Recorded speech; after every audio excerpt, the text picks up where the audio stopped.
अस्सलाम वालेकुम प्यारे बच्चों, कैसे हैं आप? उम्मीद है कि खैरियत से होंगे।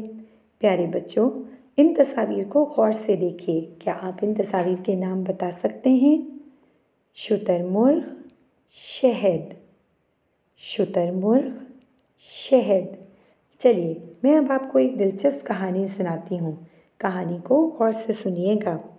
शाहिद सफारी की सैर को गया। वो शुतुरमुर्गों के सर पर उड़ती शहद की मक्खियाँ देखकर हैरान हो गया। उसने बड़े होकर साइंसदान बनने का फैसला किया ताकि वो जानवरों का मुशाहिदा कर सके। प्यारे बच्चों, क्या आपने गौर किया? इस कहानी में चंद अल्फाज की बुनियादी आवाज़ एक सी है। गौर से सुनिए। शुतुरमुर्ग, शहद। इनकी बुनियादी आवाज़ है श, श, श, शुतुरमुर्ग, श, श, शहद।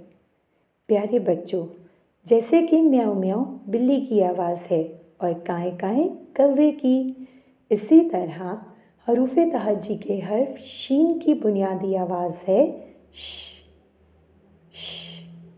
और ये रहा शीन। शीन कहता है श, श, श, शुतुरमुर्ग, श, श, शहद। अब आप अपने इर्द गिर्द की अशिया में से ऐसी अशिया तलाश कीजिए जिनकी बुनियादी आवाज़ हो शीन।